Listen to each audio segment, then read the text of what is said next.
In this video, we'll be working through the Beethoven's Composing Room pages, which are found in the My First Piano Adventure Level B writing book. Let's get ready to begin. Open up your writing book to pages 44 and 45. That's where you'll find Beethoven's Composing Room. You will also want something that you can write with, like a pencil or a pen. Okay, let's get started. Today we're going to play pretend. We're going to pretend that we are stepping into Beethoven's composing room.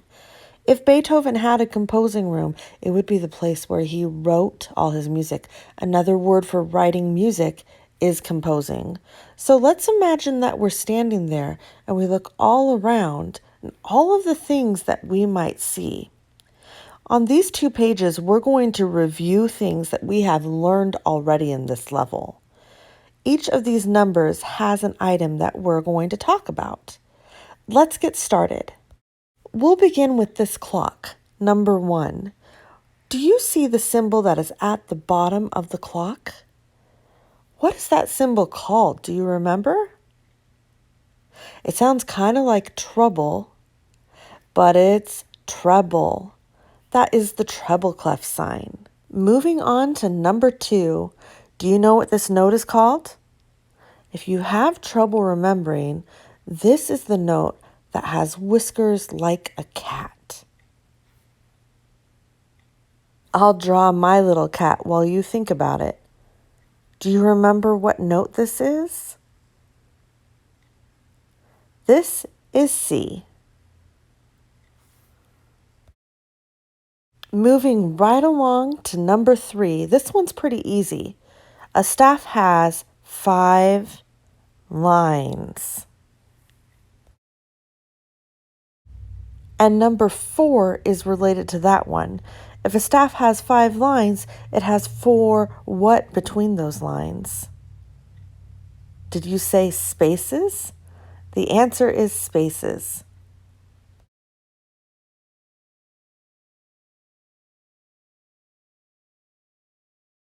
Looking at number 5 next. Can you name this note? It might help you to look at the line that it's on. This is the line that comes right out of the target for the treble clef. What note is that? That is G. And G is also the answer to the second question. It's the name of the clef. It's not only the treble clef, it's also the G clef. To find number 6, look underneath the clock. This little mouse is asking us if we know what those numbers stand for. What are those numbers? They're a time signature. They are 3/4 time. Remember, each of those numbers tells us something. What does the top number tell us? Did you say how many beats are in each measure? That's what the top number tells us. So if there's a 3 on top, how many beats are in each measure? And then the bottom number, when it's a 4, tells us that a quarter note gets 1 beat. We like to turn our 4s into quarter notes to help us remember. Number 7 is under the piano. Do you see it? What are those things down there? They are pedals. We have just one left on this page. Number 8 is right on the middle of the piano there. What is that symbol called? And second question, what does it mean? That symbol is called the double bar line, and we find it at the very end of a piece. It's the musical way to say, the end. And that's the end of this first page. So let's take a look at the other page now. Let's look at numbers 9 and then 10 and 11. These are kind of a package deal. What note is number 9? It's A. What note is number 10? It's G. Now a look at number 11. What note is this? This is B. Do you remember the hand signal song that we learned? A is on the top line, step down to G. A is on the top line, step up to B. Do that hand signal with me really quickly. A's on the top line, step down to G. A's on the top line, step up to B. Great job. Number 12 is on the table. Do you recognize this symbol? What is this? This is for 4 time. And what does the top number tell us here? The top number tells us that there are 4 beats in every measure, and the bottom number with a 4 is one we like to turn into a quarter note. That one tells us that a quarter note gets 1 beat. Above the table next to the lamp, you will find the next problem. What is this note called and how many beats does it get? You probably call it ta, and it gets 1 beat. Let's take a look at 14 next, just above that one. What kind of note is this, and how many beats does it get?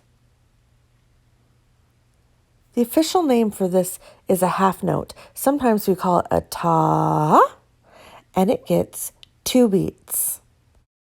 Let's continue with these rhythm challenge questions by looking at number 15.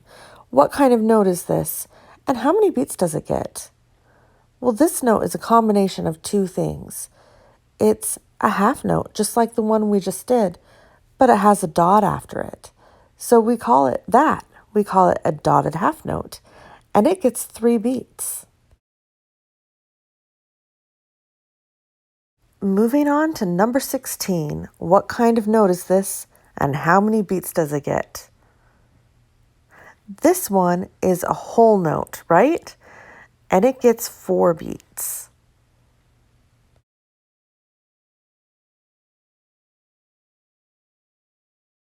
Number 17 is next. Can you name this sign? This is the bass clef. We are ready for number 18. What is this symbol and what does it mean? It means shh, be quiet. The official word for it is piano. And now let's look at the next one. What is this symbol and what does it mean?